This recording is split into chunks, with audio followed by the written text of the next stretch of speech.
नमस्कार, मैं हूं संतोष भारद्वाज। कल मैं श्री शक्ति भारद्वाज और उनके पुत्र विवेक के साथ ग्रेटर नोएडा में रेरा के ऑफिस गया था। मैंने रेरा में अंसल बिल्डर्स के खिलाफ शिकायत दर्ज कराई थी, जिसकी ऑनलाइन सुनवाई 4 सितंबर 2020 को हुई और इसका फैसला, इसका आदेश सुरक्षित रख लिया गया, जिसके बारे में मुझे कोई जानकारी नहीं दी गई।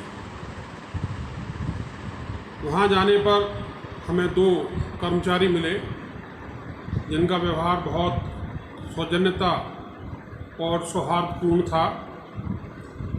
उनमें से एक ने आदेश को कंप्यूटर से ढूंढा और दूसरे ने मेरे मोबाइल में उसको दर्ज करा दिया। मैंने जब फैसला पढ़ा तो सुन के देख के बड़ा आश्चर्य हुआ। मुझे रेरा की कार्रवाई और उसके द्वारा जारी किए गए आदेश में अनेक कमियां नज़र आईं। मुझे तो ऐसा लगता है कि एक वाइट एलिफेंट है जिसके ऊपर भारत सरकार अरबों खरबों रुपया खर्च कर रही है। जिस संस्था के आदेश का पालन डीएम ना करा सके और उस आदेश को जारी होने के बाद भी यदि मुझे हाई कोर्ट और सुप्रीम कोर्ट जाना पड़ता है तो ये संस्था मेरी दृष्टि में व्यर्थ है। आप चाहे जैसा भी सोचें।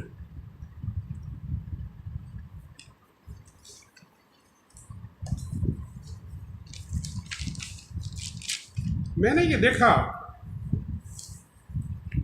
बेंच ने आदेश किए हैं, एक नहीं, अंसल के केस में और दूसरे बिल्डर्स के केस में बेंच ने, रेरा की बेंच ने कई आदेश जारी किए और आरसी जारी की। उन आरसीज के ऊपर ना तो डीएम ने कोई कार्रवाई की, ना पुलिस ने कोई कार्रवाई की। आप इसको प्रमाणित कर सकते हैं। और ये सब कुछ इलाहाबाद हाई कोर्ट तक पहुंच गया और मालूम हुआ है कि हाई कोर्ट द्वारा यहाँ के डीएम को 4 अक्टूबर को आने के लिए कहा गया है।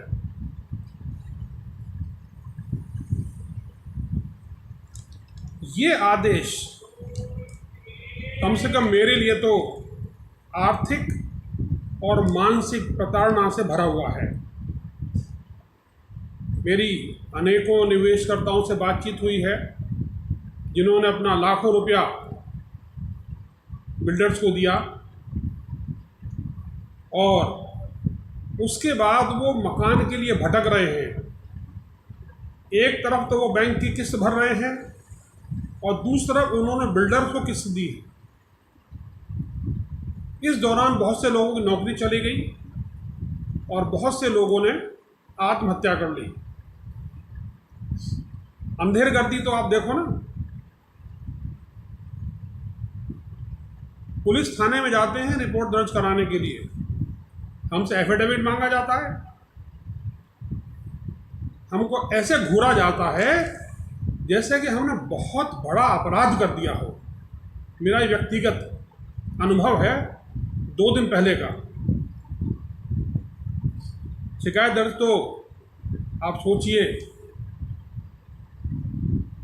नहीं होगी। मैंने जानकारी हासिल की तो मालूम पड़ा कि 2013 में रेरा का प्रारूप तैयार किया गया कांग्रेस पार्टी की गवर्नमेंट के द्वारा। और आप जानते हैं कांग्रेस पार्टी कैसे काम करती है। अंधेरगर्दी चौपट राजा, टके सिर भाजी टके सिर खाजा। हद तो तब हो गई जब बीजेपी के शासनकाल में ये कानून पास कर दिया गया और एक ऐसा कानून बना दिया गया जिसके दांत नहीं है। जो अपराधी को सजा नहीं दे सकता, उसकी संपत्ति को जब्त नहीं कर सकता, उसके पासपोर्ट वीज़ा को कैंसिल नहीं कर सकता और ये नहीं पूछ सकता अरे बिल्डर तू जो कोर्ट में केस कर रहा है, अपील कर रहा है, उसका लाखों करोड़ों तेरे पे कहाँ से आया? ऐसे बहुत से कानून हैं, ये अकेला कानून नहीं है। आरटीआई भी लगभग ऐसा ही कानून है। अब आप ये देखिए, 200 से ज़्यादा बिल्डर लापता हैं आज की तारीख में, पुलिस के लिए लापता हैं, मगर निवेशकों से बात हो रही है। वीडियो रिकॉर्डिंग टीवी पे, टीवी 9 के ऊपर आई है, मैंने देखी है। और मैं आपसे कहता हूँ, आप भी टीवी 9 पे देखिए लूटघर सीरीज, आप देखेंगे इसमें निवेशकर्ताओं की हालत, रो रहे हैं, बिलख रहे हैं, और उनकी परेशानियों को सुनने वाला कोई नहीं है। ना पुलिस सुनती है, ना प्रशासन सुनता है। और जब हमारे मुख्यमंत्री उस शिकायत को नीचे तक भेजते हैं तो उस पर नोट लगा दिया जाता है कि शिकायत का निस्तारण किया। क्या निस्तारण किया? ना तो फ्लैट मिला, ना पैसा मिला। शिकायत का निस्तारण कैसे हो गया? अब खुद सोचिए, ऊपर से लेके नीचे तक पूरी मिली भगत है। एक माफिया है, एक गैंग है जो इन बिल्डर्स के साथ मिलकर काम कर रहा है। आप जांच कर लीजिए, दूध का दूध, पानी का पानी हो जाएगा।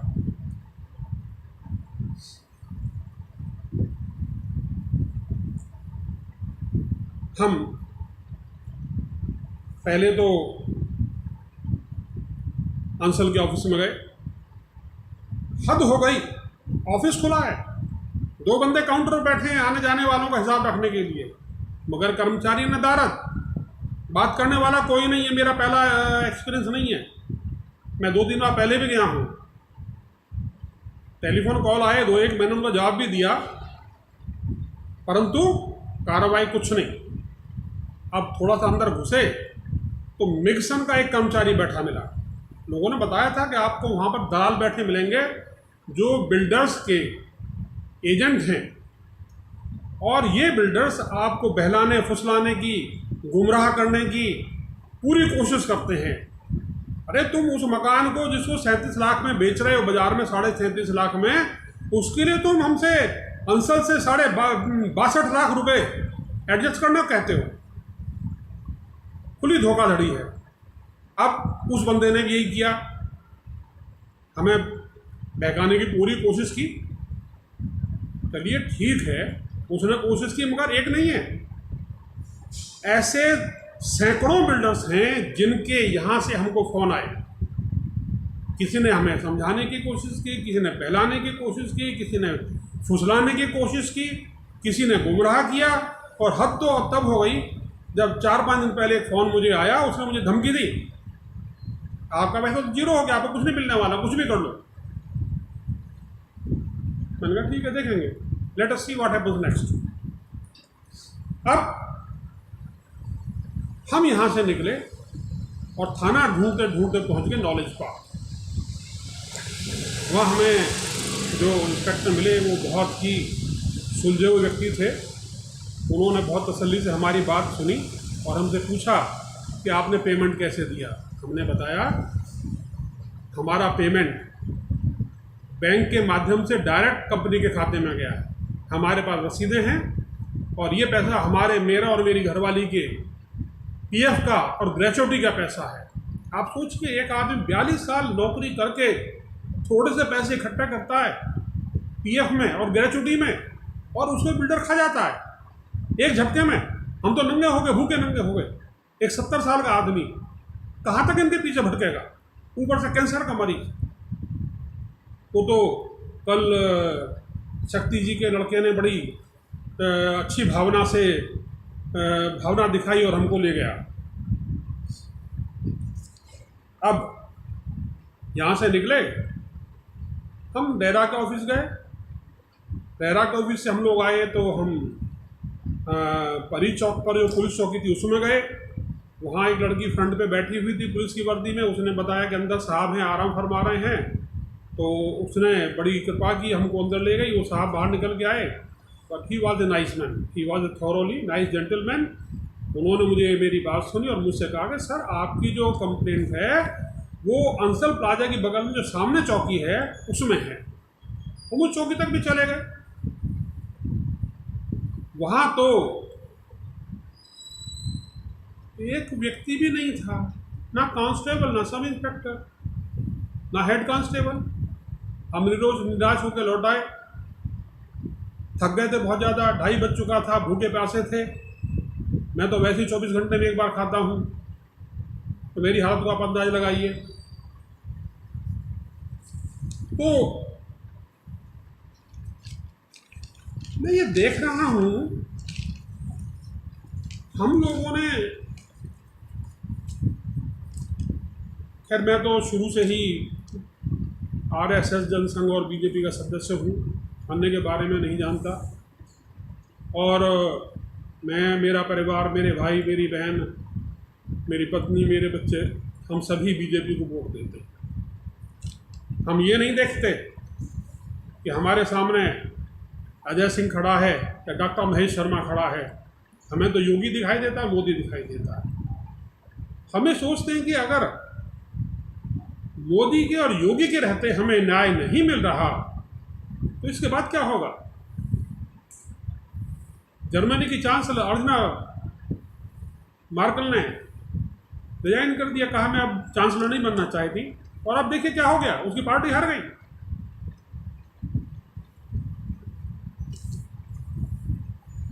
थोड़ी जानकारी विवेक ने बहुत कोशिश करी और उसको जानकारी जो हासिल हुई, हम ग्रेटर नोएडा ऑफिस भी गए, वहाँ हम 10-12 लोगों से मिले और उसके बाद हमें कुछ फ़ोन नंबर्स मिले।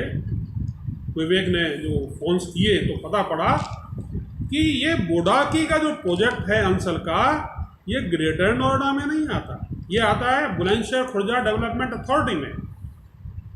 आगे फ़ोन किया तो पता पड़ा कि 2500 एकड़ ज़मीन जो अंचल ने किसानों से खरीदी थी, जिसके बारे में लोग कहते हैं कि इसका दाखिल खारिज ही नहीं हुआ, उसमें से 800 एकड़ ज़मीन मिक्सन को दे दी गई। वो पैसा कहाँ गया? और 1691 एकड़ भूमि के बारे में मालूम हुआ है कि इसके ऊपर उत्तर प्रदेश सरकार और बुलंदशहर खुर्जा डेवलपमेंट अथॉरिटी शीघ्र ही कोई बहुत बड़ा फैसला लेने जा रहे हैं। हमें जैसे कि नौली चौक के इंस्पेक्टर ने हमें गाइड किया, उन्होंने हमें बताया कि आप अपनी शिकायत सूरजपुर थाने में दर्ज कराएं, क्योंकि बोडाकी क्षेत्र सूरजपुर थाने में आता है और अंचल प्रोजेक्ट भी बोडाकी क्षेत्र में है। तो हम इतने थक गए थे तब तक, मन तो पहले से दुखी है। हम घर आ गए। अब मैं आपको थोड़े से कागज़ दिखा रहा हूँ, आप भी मुलाजा फरमाइए। देखिए जरा, अंधेर कर दी। मैं फोकस करने की कोशिश कर रहा हूँ उस लेटर के ऊपर जो मैंने चीफ मिनिस्टर को लिखा था 29/1/2018 को। मैंने इसके बाबत पूरा वर्णन दिया था और आप जानते हैं आज तक कोई कार्रवाई नहीं हुई। मुझसे पूछा तक नहीं गया कि भाई तुझे क्या परेशानी है, तू क्यों दुखी है, और बता दिया मैंने आपको शिकायतों का निस्तारण है कैसे होता है। अब मैं आपको दूसरा कागज़ दिखाता हूँ। देखिए, ये है वो शिकायत पत्र जो मैंने senior superintendent of police, district magistrate authority को भेजा। ये है 16/6/2019 का। आप देखिए क्या होता है। मैंने ईमेल भेजी, कोई जवाब नहीं आया। जब ये लेटर भेजा गया मेरे द्वारा तो एसएसपी कार्यालय से इस कंप्लेंट को नोएडा सेक्टर 20 के थाने में भेज दिया गया, क्योंकि मैं 19 में रहता हूँ, और सेक्टर 19 के थाने ने इस कंप्लेंट को भेज दिया परी चौक। मुझे बताया गया परी चौक थाने में कंप्लेंट गई है। कल हम परेशान हो गए, बुरी तरह से परेशान हो गए, और हमको परी चौक थाना मिला ही नहीं। जब ये कंप्लेंट पहुंची थी परी चौक, एक सज्जन ने जिन्होंने मुझे SI बताया था, उन्होंने कहा सर आप आ जाइए यहाँ पर, कंप्लेंट दर्ज करा दीजिए आपकी। मैंने कहा भाई मेरे बस में चलना फिरना भी नहीं है, मेरी वाइफ के दोनों घुटनों का ऑपरेशन हो चुका है, हम तो असमर्थ हैं, मैं कैंसर का पेशेंट हूँ, 70 साल का हूँ। वो बेचारे मान तो गए।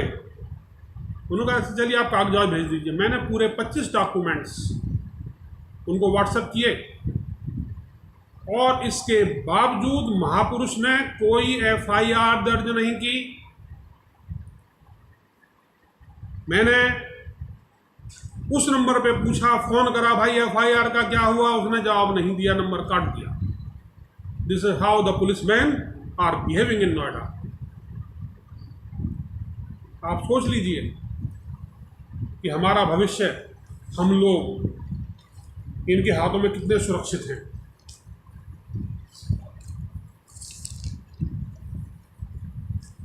हमें पता पड़ा कि आप EFIR दर्ज कर सकते हैं। 3 दिन पहले हमने कोशिश की, 3 घंटे बैठे साइबर कैफे में। पहली बार OTP आया, फ्लॉप। दूसरी बार OTP आया EFIR, और ये फिर फ्लॉप हो गया, कुछ नहीं हुआ, FIR दर्ज नहीं हुई।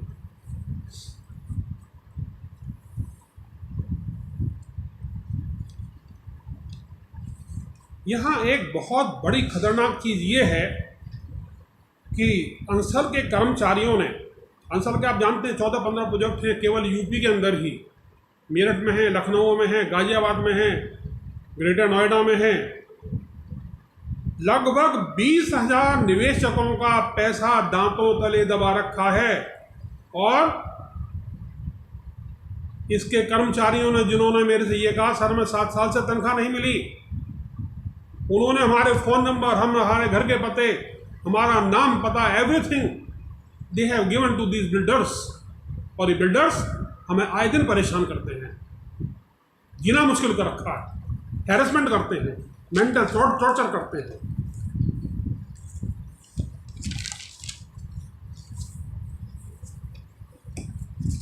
इस पूरे प्रकरण का मेरा और मेरी घरवाली के ऊपर इतना बुरा प्रभाव पड़ा कि मैं तो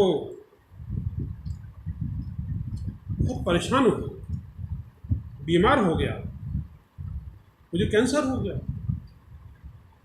लाखों रुपया खर्च कर चुका हूँ। अब मैं आपको थोड़ी एक ऐसी जानकारी देना चाहता हूँ जो आपके हित में है, और आप उसे आगे भी बताइए। अंसल जिस प्लॉट पे सेक्टर 5, सेक्टर 4, 321 वगैरह में जिसमें ये कॉलोनी काट रहा था, बना रहा था डुप्लेक्स हाउसेस, इनके मन में एक बहुत बड़ा विकार, लालच पैदा हो गया है, और उसका कारण है इस क्षेत्र में आने वाली बहुत बड़ी औद्योगिक इकाइयाँ, एक flight corridor, peripheral road, metro, bullet train, Jewar airport, expressway, और जब से कोरोना हुआ है तब से विदेशों से हजारों की तादाद में इंडस्ट्रीज नोएडा में आना चाह रही हैं, और उत्तर प्रदेश सरकार ने जब जानकारी चाही तो यमुना विकास प्राधिकरण और ग्रेटर नोएडा विकास प्राधिकरण ने इस क्षेत्र को विकसित करने से इनकार कर दिया, मगर Noida authority, new Okhla industrial development authority इसके लिए तैयार हो गई, और बुलंदशहर तक का क्षेत्र इसमें अधिग्रहण किया जाना है। मेरा गांव भी इसी में आता है। मैं यहाँ मकान इसलिए लेना चाहता था, मेरा गांव वहाँ से 20-22 किलोमीटर कुल है, शांत क्षेत्र था, मुझे भी नहीं पता था कल को इतनी सारी योजनाएं यहाँ पे आ जाएंगी और एक ये भीड़ भाड़ वाला क्षेत्र हो जाएगा। रेरा ने जो फैसला दिया है बड़ा अजीब है, मुझे इंटरेस्ट देता है वो भी स्टेट बैंक के उस रेट के ऊपर जो कम से कम है। अगर मैं पहले कभी फिक्स डिपॉजिट में पैसा जमा करता तो मुझे 14.5% मिलता। जिस अंसल ने मेरे से 18% ब्याज लिया है, उस इंस्टॉलमेंट पे जो पे कर चुका था उसमें मेरा हक 20% का है। इस रेरा ने मेरे क्लेम पे कोई ध्यान नहीं दिया। यकीन मानिए, या तो ये लोग मानसिक रूप से सक्षम नहीं हैं या ये भी बिके हुए हैं। मैं जानता हूं कि मेरे खिलाफ कार्रवाई कर सकते हैं, क्षमा चाहूंगा अगर वो ऐसा करने का प्रयास करते हैं। आज की तारीख में इंटीग्रेटेड इंडस्ट्रियल टाउनशिप का डेवलपमेंट होने जा रहा है यहाँ पर, और जैसा कि मालूम पड़ा है, अभी हमारे आदरणीय प्रधानमंत्री अमेरिका हो के आए हैं, वहाँ 5 बड़ी बड़ी कंपनियों से उनकी बात हुई है, और ये निश्चित है कि उनकी first choice Noida, greater Noida Yamuna प्राधिकरण क्षेत्र है, ना कि बम्बई। बम्बई में सैचुरेशन आ चुका है, और वहाँ जो पार्टियों का शासन है उसको देखते हुए, तो अराजकता को देखते हुए, तो शायद ही कोई विदेशी कंपनी वहाँ निवेश करना चाहे। एक सबसे बड़ी आश्चर्य की बात यह है कि टीवी चैनल्स, टीवी 9 को छोड़कर, और अखबार, मैं 3 अखबार लेता हूँ, टाइम्स ऑफ इंडिया, हिंदी का हिंदुस्तान और हिंदुस्तान टाइम्स, इनमें सैकड़ों बिल्डर्स का जिक्र आता है, आरसी का जिक्र आता है, डीएम वहाँ कार्रवाई कर रहा है, वहाँ संपत्ति को ये करा जा रहा, वो करा जा रहा है। आज तक कहीं सुशांत लोक का अंसर का जिक्र नहीं आया, बोडाकी का जिक्र नहीं आया। आखिर भाई इसमें ऐसी क्या खासियत है? आखिर ऐसा क्या है? इसमें कोई एक्शन नहीं लेना चाहता? मैंने आपको पिछले एपिसोड में बताया था कि एक एमएलए मिनिस्टर जो बीजेपी से है और जो योगी जी से डांट भी खा चुकी है, जिसका वीडियो मैंने टीवी पे देखा था, उसने पुलिस कमिश्नर को रिपोर्ट दर्ज करने से मना किया। एक बहुत बड़ी बात हो गई है, इस क्षेत्र में जमीन के दाम 100 गुना से ज़्यादा बढ़ चुके हैं, तो लालच तो स्वाभाविक है बिल्डर का। उसने मुझे जो फ्लैट ऑफर किया मेरे पैसे के बदले, आप ये बताइए, अगर मुझे फ्लैट में रहना होता तो मैं डुप्लेक्स में और 313 स्क्वायर मीटर का क्षेत्र का डुप्लेक्स क्यों बुक कराता, जिसमें 361.5 स्क्वायर मीटर मुझे कवर्ड एरिया मिलना है, जिसमें 50 मीटर जगह आगे मिल रही है, 20 मीटर जगह मुझे आगे पीछे मिल रही है, जहाँ 10 एकड़ का पार्क है, मैं वहाँ क्यों बुक कराता? ये ठगी है, लूट है, हम जैसे लोगों का शोषण है, प्रताड़ना है। मैं अकेला नहीं हूं, आज हिंदुस्तान में लाखों लोग ऐसे हैं जो रो रहे हैं, आंसू पोंछने वाला कोई नहीं है। एक बड़े अचरज की बात है, हम डीएम को मेल भेजें, पुलिस कमिश्नर को मेल भेजें, नोएडा अथॉरिटी मेल भेजें, उन ईमेल्स पर कभी कोई ध्यान नहीं देता। कार्रवाई तो बहुत बाद की बात है। मुझे तो ऐसा लगता है कि हमारी मेल स्पैम में चली जाती हैं या जंक मेल में चली जाती हैं। एक छोटी सी बात रह गई कहने को, मैं जिस मकान में रहता हूँ, ये मकान 162 स्क्वायर मीटर में बना हुआ है और एक प्राइम लोकेलिटी में है, जहाँ हर तरह की facilities within 100-200 meters available है। अगर मैं बोडाकी शिफ्ट कर जाता 2014 में और मैं इस मकान को किराए पे देता, तो इस मकान की rental value minimum 50,000 per month है, और मुझे यहाँ पे अगर मैं इसको इंस्टीट्यूशनल करा लेता, ये दूसरी बात, मैं किराएदार नहीं रखता क्योंकि मैं खुद रहता हूँ उसमें। परंतु यदि मैं जाता बोडाकी तो मैं किराए पे निश्चित रूप से देता इसको, और मुझे इस मकान से 42 लाख से लेकर 84 लाख रुपए की आमदनी होती टीडीएस काट के। मैं टैक्स देता हूँ, बहुत साल से टैक्स दे रहा हूँ, अभी देता हूँ। पिछले साल 2.5 लाख रुपए टैक्स दिया मैंने। ये सरकार को भी नुकसान है, हमको भी नुकसान है, समाज को भी नुकसान है, देश का डेवलपमेंट इससे रुक रहा है। जो देश का विकास है उसमें ब्रेक लग रहे हैं। आप सोचिए, आप विचार करिए और बताइए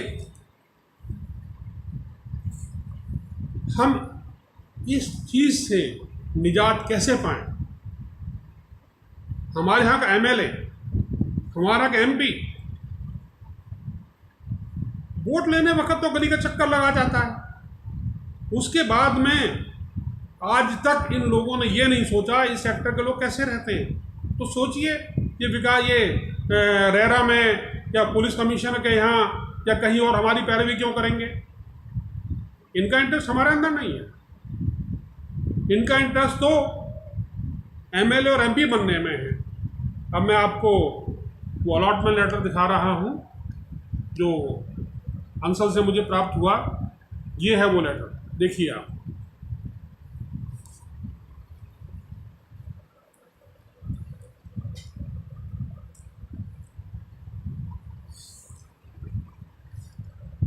इसके साथ ही मैं ये वक्तव्य समाप्त करता हूँ। बहुत बहुत धन्यवाद। आप इस वीडियो को देख रहे हैं, आपसे प्रार्थना है इसको उस स्तर तक पहुँचाएं कि अधिकारी जो सोए हुए हैं जागृत हो जाएं और हम जैसे लोगों का भला करने में तत्पर हो जाएं। बहुत बहुत धन्यवाद। नमस्कार, फिर मिलेंगे।